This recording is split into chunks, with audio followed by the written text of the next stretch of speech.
Where now for Mayo, Danny? How worried should their supporters be about their future, that so much still rests on the same few veterans, that they've no real free taker on the panel? Even I think Cillian O'Connor's free taking has to be questioned at this stage. He's not this prolific, accurate 45-metre kicker that he was when he was winning those Young Player of the Year awards. Is discipline an issue? They've lost their last 3 championship matches. They've had a man sent off in each of those games, 2 against Galway, 1 against Dublin. And while it was an hour enough defeat, and you can point to the injury to Tom Parsons, and you can point to the red card to Diarmuid O'Connor, there may be reasons rather than excuses. But if I was a Mayo supporter, I'd be worried, very worried. I wouldn't be as worried as the rest of the country. I think Mayo have been written off for every year. For how many years now, and they've always come back and they've always went this back road, and Galway have beaten them. Galway's recent history against Mayo is quite good, so they haven't won the Connacht title for a couple of years, and I wouldn't be that worried if I were Mayo. Tend to get better as the year goes on, as games go on. They certainly don't blast any teams out of the water going through the back door. But I think when they're coming closer to Croke Park, Mayo seem to get a wee bit better. They have been a kick of the ball away in this last 2 years. They've been so unlucky. These players, Aidan O'Shea, Parsons, yes, injury, Lee Keegan, who's still to come back in. But the Andy Moore, O'Connor's, they don't become bad players just overnight. They had a decent league campaign. Yes, they were beat against the Galway. They were very, very well set up and very well drilled, and were expecting to beat Mayo. So, am I worried about Mayo? Probably not as much as other people, because I think that the backdoor route will probably suit Mayo in the long run, and they're going to meet a lot of weak teams, like awful. What if they don't, though? What if they meet the losers of the game in Healy Park tomorrow? Well, I still think Mayo, when the pin's put to their collar, Mayo can still, in the back door, come out with some pretty good results. Yeah. And it doesn't have to be pretty. All they have to do is get through, get to the Super 8s, and then reassess things from there. Galway will be in the Super 8s, I've no doubt about that. But you have, the 2 big teams there that met in the first round game.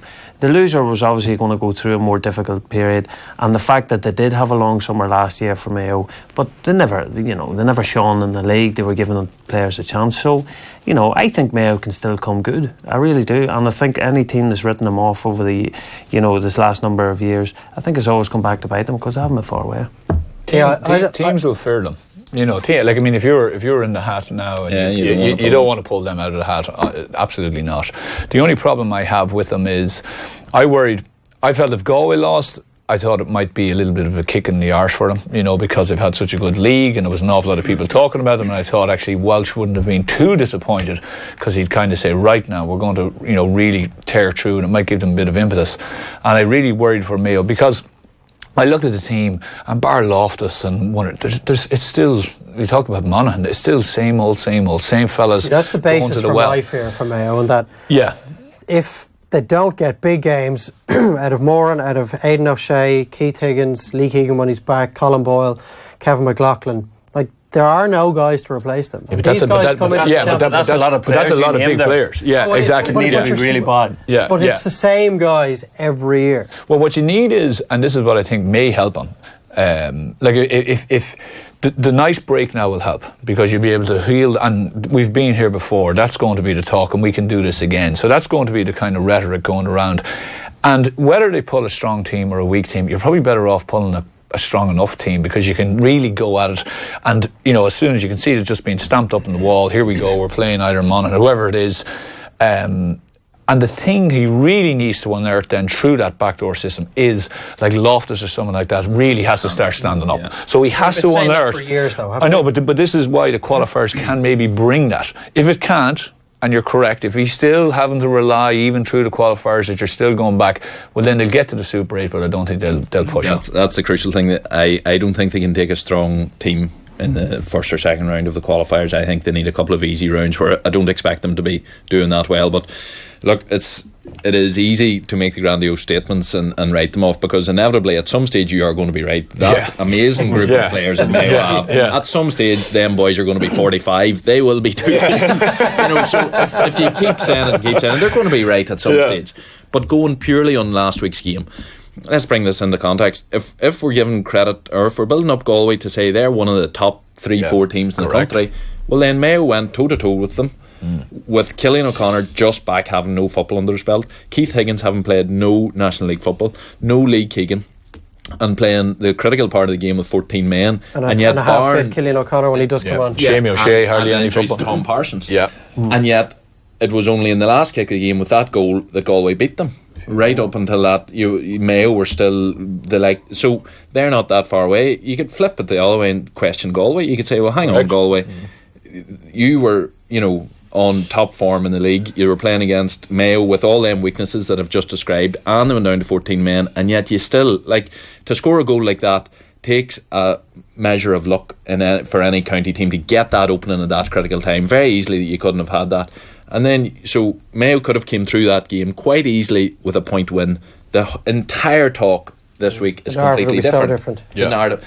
So can we make them massive jumps in narrative because of that narrative change? Of course, Mayo is on borrowed time with that team. Is there kicking them? Possibly. Do they need things to fall their way? Absolutely. I think Conor Loftus, again, he's a young player, but he does need to start stepping up a wee bit more. Andy Moore needs to somehow maintain the form he has last year. Cillian O'Connor needs to get into a good run of form. So they need, as a team ages, you need more and more things to run in your favour, including the draw and the back door. They didn't need to be in the back door, but that's where they are now. Does it rule them out? No. Does it build things more against them? It does. For me, the round robin of the league section will come against Mayo as well, so increasingly things are being built against them, but that team has proved themselves so many times. Why bother writing them off? Is that how you found it going with that Tyrone team that you were on post 2008?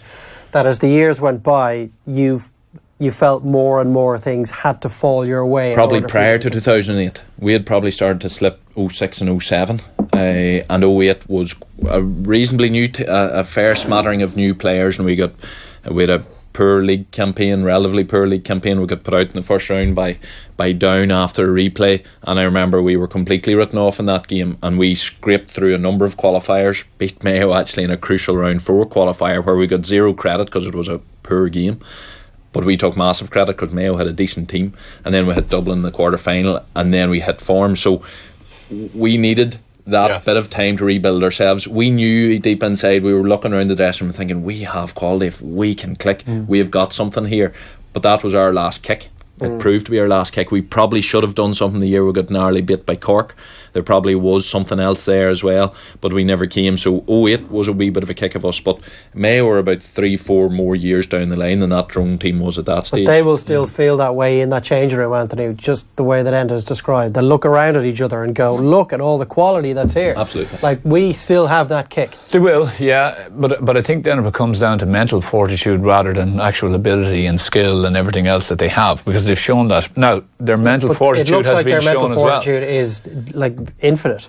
It is, but it's infinite until it isn't. It's exactly what Edna said. It's, there is going to be, because even last year in the qualifiers they came through some hairy ones. Remember, I can't remember, there was one where it was Derry, I think, wasn't it? Cork, they were beaten. That game. So they will have to go to that point again. It'll happen. It'll happen against whoever it is. They'll have to go to the well, and it'll be that moment where there's a dirty ball or whatever it is, or you have to make it, and it'll be just that moment where, can I do this again? Can McLaughlin go again? Because I think he's the heartbeat really of that whole thing. He plays badly. It seems to not go right for them, but I think Ian is right. They're not that far away, even weren't far away. Galway, for all the stuff that they should have had, they never even brought the game to them. It showed the fear that they had of Mayo, the way they set up and continue to set up against them. So I think Danny is right, but the question is, and it will happen, that when it comes to that crunch moment, can they find it again? Well, you see, the way the provinces are structured, Leinster, Munster and Connacht, the two big, Mayo and Galway are the two big games. Outside of that, whatever way it was going to go, it was going to be that was going to be the toughest game that Mayo or Galway were going to have before they go to the Super 8s. If Kevin McStay's listening to this, they'll be pinning those comments up on the inside. You're going on the quality on the team sheet. Yeah, but you're going on the quality. We've seen from Tyrone, you can win an Ulster title, Roscommon the same, they can win a Connacht title, but when it comes, you need that quality on the team sheet. And I just think that Mayo team, yes, they've been written off, but there is still quality there. Yeah, there is, absolutely. Aidan O'Shea is still one of the best players in the country. Yes, people talk about him not turning up in certain big games and stuff like that, but he's still a quality player. And you put him down into outside of Croke Park and any of them places, Portlaoise or Tullamore or anything like that man will be standing head and shoulders above a lot of people. And the same with some of them all players. Andy Moran, people will say Andy Moran, his last big year last year and stuff like that. And yes, he got a couple of fortuitous points the other day, but one I think he pushed the boy, I suppose, what do you call that, using your experience, pushing the boy in the back and getting away with it. It's called fouling. Yes. But the reality is you'll still need them players and them other provincial grounds, and you'll see Mayo come strongly, I think, they in the seem back. to revel in it. They do. Yeah, they really do. Yeah. It does seem that unless they've been backed into a corner, they're not going to perform. And they found themselves in a lot of corners over the last 6-7 years under James Horan and the various managers that they've had. It's no surprise that whenever we talk about Mayo, people love talking about Mayo. But they're great stories. They really are, and really it's generated a huge reaction amongst our listeners and our viewers here this afternoon. 53106 for 30 cent. If you want to get in touch on it with a text message, you can tweet us at Off the Ball. Matt Regan says, I'm a Mayo supporter, but something needs to be said about how poor the full forward line is. Andy Moran never receives any criticism, but if we're being honest, he isn't at the level needed to win.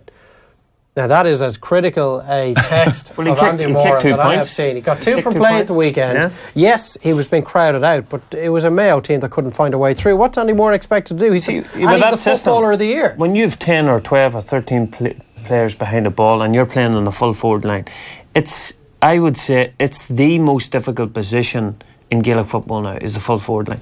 Bradley does it for Tyrone, you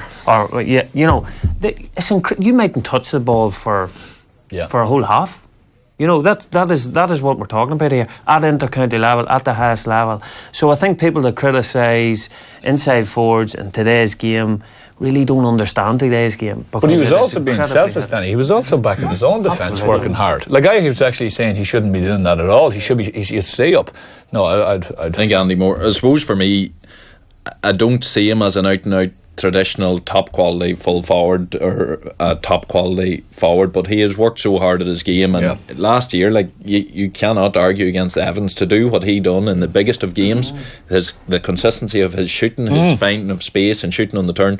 You can slag off any player, but until you can do that, sentence there, if we're being honest, he's not at the level needed to win. Put it this way, if there were two Andy Morans in the Mayo forward line last year, they'd be the All-Ireland champions. Yeah, without a doubt, 100%. And he's not the quick. Andy Moran would probably say it himself, he's not the quickest. He's coming out against some of the best cornerbacks in the game that has played in Dublin cornerbacks, and he's kicking points against them. But his movement is excellent. His movement is smart. Maybe anybody to shame. Maybe what the person's saying is, and you sort of mentioned it earlier, Mayo do seem to lack an out-and-out top quality forward, if you know what I mean. We can question their free taking. Andy Moran is good in there, but they're probably missing that real spark of danger that the likes of Comer, the likes of Shane Walsh, even he had one of his better days, particularly in the second half in the last game, but having that wee bit of actual sheer speed and spark, magic, which Moran can't bring because of his age. He brings all the experience. Next correspondence from our listeners is forward related. They were very poor in Castlemar. They can't shoot from distance. Jason Doherty contributes very little. He had a very good year last year, Jason Doherty. There are no young scorers. You made that point a couple of times already, Molesy. Aidan doesn't change matches anymore. Paul says, I think Mayo just have too much baggage at this stage. Would love to see them go all the way, but just can't see how they can go to the well again. And there is that question about Mayo. How often can you go to that dark place, find an answer? They've been able to do it until now, which is why, like myself included, just refuse to write them off, because they probably just make you look really stupid later in the summer. If only Dermot and his brother, for that matter, could stay on the pitch for a full match, the two of them are picking up too many cards. Have they an issue with discipline, Anthony? Because there's a very good chance if Dermot does not assault Paul Conroy, and call a spade a spade, that's one of the filthiest challenges we have seen in inter-county football for quite some time. I'd say since the great Meath team sort of. I like the way there was some. I think Marty Murray was still questioning it. He was kind of going, "No, I didn't see anything in that." It was the classic look of innocence afterwards. And when you watch it real time, I sort of thought, was that a handoff? Was it a hand? And then you watch the replay, and with every angle, it just got so worse. Bad. You know what sprung to mind was Ben Thatcher on Pedro. Oh yeah, left basically Pedro unconscious on the side of the field. I thought it was that bad, but if Dermot doesn't get himself sent off, and as talented and influential a player he is, they probably win the game. If Donny Vaughan doesn't follow John Small into the stands in the All-Ireland, they're probably All-Ireland champions. They'd probably beat Galway if they don't lose a man last year. What's going on? But again, you can kind of say that's an easy one to point a finger at, but quite often a team of 14 players will actually step up, and that is what happens. You step when you're up against a Galway team set up as they are. I was thinking coming down the road, have we seen many times in the so-called modern game, I hate using the word, but in the so-called modern game, have we seen many 14-man teams because of the sheer speed, because of the need for numbers at the back, but trying to keep a few numbers up front, and then the need for 4 regular subs to be down a full man is... I'm not sure if it's maybe the way it just was for 14 men. Well, yeah, I don't know. Dublin have done it a few times, haven't they, in the last number of years? Oh, yeah. But just the general discipline. I know we're talking about it. Yeah, I know you can't include it. Well, that was my go-to. But I don't think they've a discipline problem. I don't.